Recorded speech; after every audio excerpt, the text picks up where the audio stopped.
So, I had a conversation with renowned health and healing expert Josh Farris. Just because, like I say, I like to be the alternative guy and just show you, hey, there's some pretty out there things, or whatever, be kind of polarizing. But there's And we discussed the 10 supplements and herbal remedies to help you heal after exposure to alcohol or long term alcohol abuse. And one of them is quite interesting, to say the least. can we talk about like can I talk about like controversial I don't know if it's something I would personally want to try, but hey, it's up to you. So let's check them out. really like, and it's an herb, and it's called milk thistle. Milk thistle is one of the best things that you can do, and I would recommend that anybody that's ever drank alcohol to any extent, and I'm guilty, I've been there, done that, and so I apply in this category. But I would recommend drinking milk thistle in tea form, typically on a daily basis, if possible. That would be a great way to start just supporting your liver, just because of all the heavy damage, the toxin load, and everything alcohol puts on it. That immediately triggers some things in your body to start detoxing. It triggers your own master is basically the master antioxidant. It's the master like chemical inside your body, and it's called glutathione. And basically, milk thistle, what it's going to do is when you drink it in tea form on a regular basis, that's the key, is you got to do it regularly, for it to do its thing or whatever. But when you do it on a regular basis or whatever, what it does is it makes your body produce its own glutathione, so you can get the alcohol out, a lot faster or whatever. That's where I would start. Number one, that everybody can do. You can go to Walmart right now and get milk thistle on the shelf or whatever in the tea bag, ready to go for like $4. So everybody can do it. It's a simple thing that anybody can do right now, and just drink milk thistle tea. That would be number one. As far as like thing that I would do after the milk thistle, I would really concentrate on trying to drink juice, really good, healthy juices. And I'm not saying go on like a juice fast or anything like that, but just add that into your diet. And what that's going to do is it's going to kind of give your body some nutrients and some nourishment if your body does well with that. If you drink a green juice or something like that, if you made a juice smoothie, for instance, what you could do is make a juice smoothie like kale, spinach, maybe some cucumber, maybe some apples, maybe some vegetables or something in there that you could throw in there, some beets or whatever, and you wanted to do that and you wanted to try that and you drank it and you felt good and energized from it and you actually felt like you got energy, then it would be something for you to continue to do. But if you're one of the people that don't feel good with that, that may not be the route you want to drink a bunch of it. Some is good, but drinking glass after glass or whatever of juice may not be beneficial to some people or whatever. So just be cautious when you come down to that or whatever. Here, this one's a little off the wall, and I realize this isn't going to appeal to everybody. So I'm not saying everybody's down, for this, but if you are, if you're open, this is one of the most badass, and that's the only word I can really think of to say for this, method or whatever, what it is, healing method. And basically what you're going to do is this right here. I know it sounds strange. It's going to be weird at first, but I'll explain why. Have you ever heard of coffee enemas? Pretty much what it sounds like. It's basically a special kind of brewed coffee. It's not just your regular. You can't don't go get Folgers off off the shelf and try this or whatever. You got to have some context with it. But basically, you're going to take some special roast, organic, mold-free coffee or whatever, and basically you're going to boil it up just like you're doing coffee or whatever. And you're going to take somewhere between 16 and about 32 ounces of coffee, and you're going to make your own homemade enema. And you know what an enema is. I think everybody understands exactly what an enema is. It's where you have basically a bucket of liquid or whatever, and you have a tube in that bucket running down. It's up higher than you are, and it's a little tube running down, and it's got a little tip that you insert into and basically into your rectum at that point. And basically what you do is that liquid in that bucket or whatever is going to flow down and basically, enter into your colon or whatever. And enemas have been used for hundreds of years, in battles, in medical, things like that. So enemas have been around for a really long time. It just may be a little bit kind of taboo because, it's not necessarily popular in the Western model or whatever. But if you look in the alternative model, it's everywhere. It's been one of the things, it's like a staple for people that have actually healed serious diseases like cancers and autoimmune conditions. Because what happens, I know it sounds weird. Here's why this works. Because basically when you take coffee that way and you put it into your rectum, you've got some veins and some things down there that connect to your colon or whatever. And basically the main one is you've got what is called the portal vein, the hepatic vein. And it's basically a vein that goes directly from your colon directly to your liver. It's a straight shot. I mean, it's a straight shot there. And what happens is this right here. When you put that coffee down there, the caffeine in there is absorbed by your portal vein. Once it travels up the portal vein, it's going to go all the way up to the liver and instantly trigger a glutathione production. And remember, if you go back a second ago to the milk thistle, glutathione is your body's master antioxidant. This is what your body requires to detox heavy metals and alcohol, specifically alcohol and things like that that you don't want in your body. So it's going to instantly trigger that. So you're going to get a huge boost immediately in your liver of basically your natural, glutathione. It's also going to trigger some other things, some other detoxing effects on the liver as well. It's going to trigger bile flow, and bile flow is another big thing, with people in alcohol and the pancreas and stuff like that. There's some issues there with some nasty stagnant bile flow. So you got this nasty bile sitting in basically your gallbladder or whatever that won't flush out.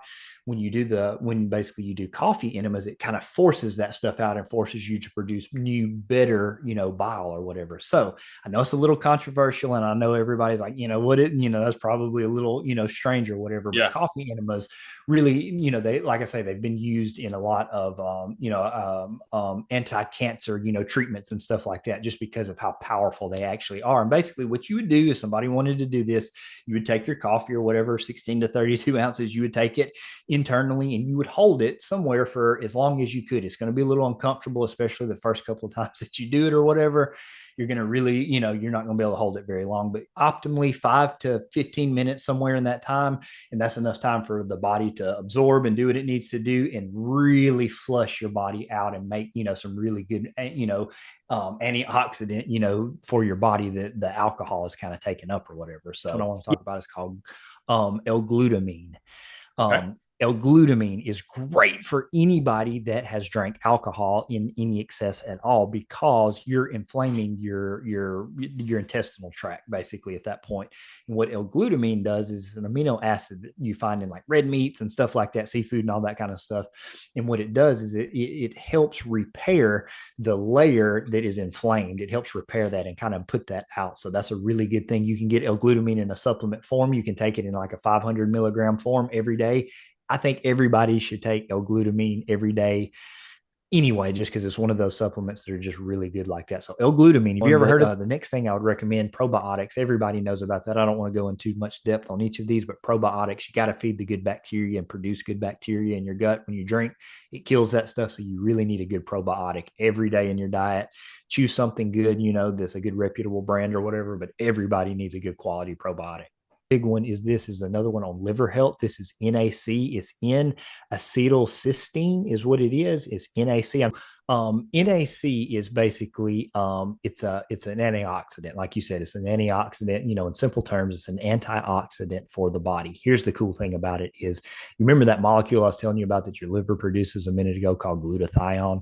Yes. Well, here's the thing. This is a precursor to glutathione. So for you to actually make glutathione, you need, some, NAC basically, and your body makes it and you can get it yourself. But, taking it in exogenous outside form has really been shown to boost, up your glutathione levels if you don't, have that present, which if you've been drinking any amount, also, guess what goes down? NAC. Your NAC levels are going to go down as well. So this is a really good thing to do to boost those levels back up.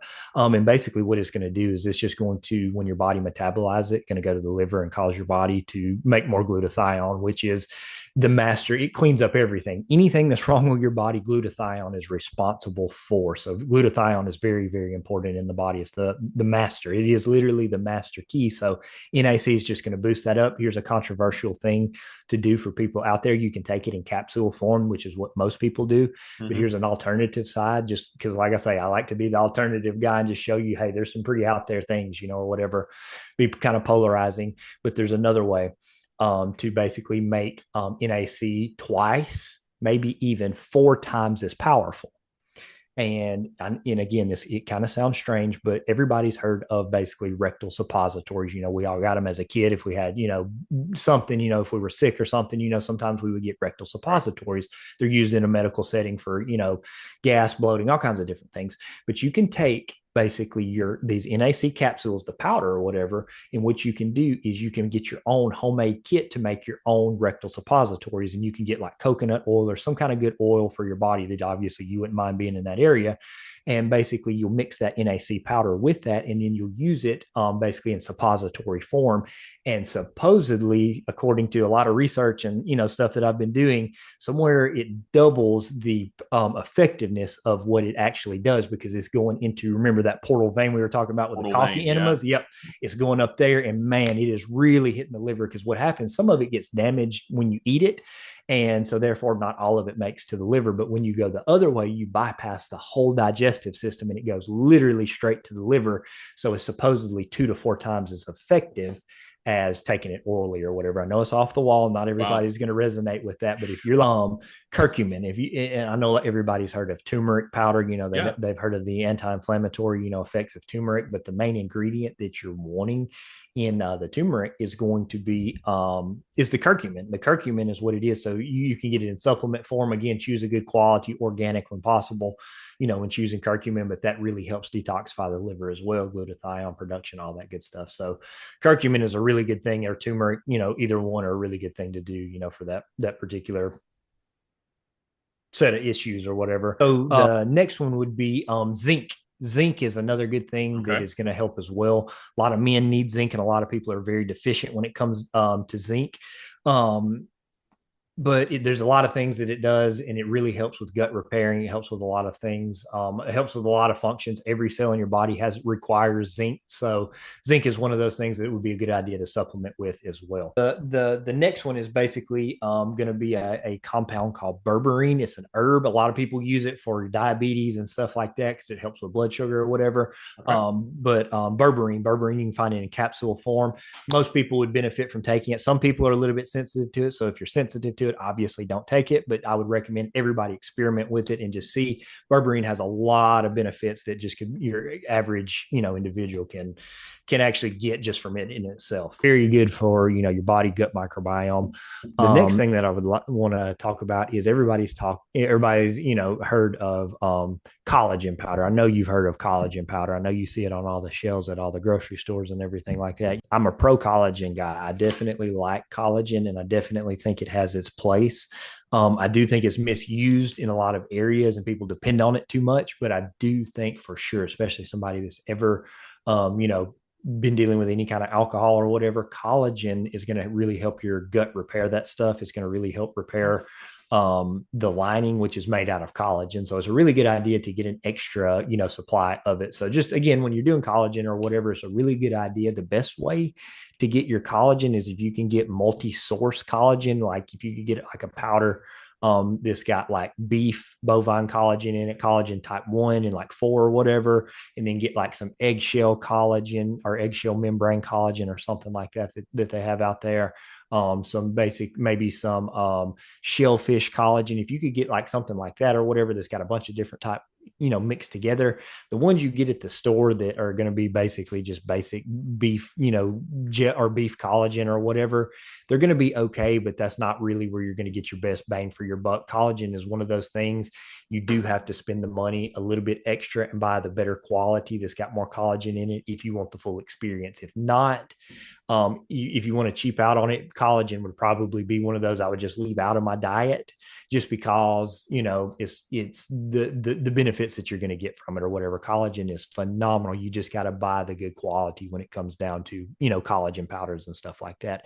The next one on the list is going to be D.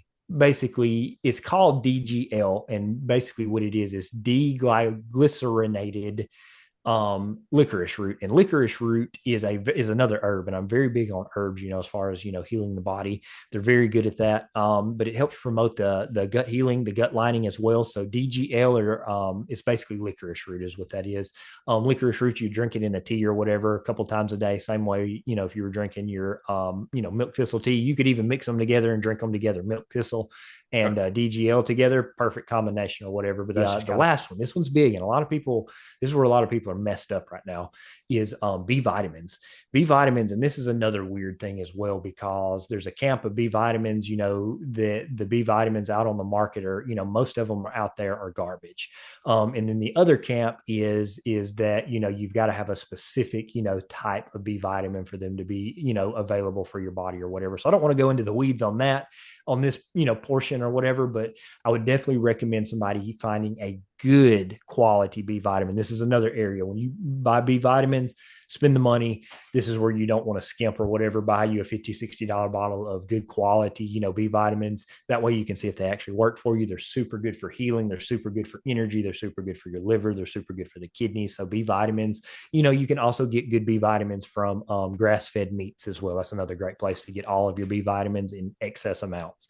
So grass-fed ground beef or whatever is a really good place to get B vitamins. But B vitamins, huge when it comes to alcohol and the liver and that whole process or whatever. So yeah, so that's the top 10 I brought you guys today. That's where I would start. Anybody can do that right now. This whole list, anybody out there can start experimenting with this. This is obviously not medical advice or anything like that, but for an experimentation and see how they make you feel or whatever. Anybody that's ever had any experience with alcohol or doing it now, this would be a good place to start with it.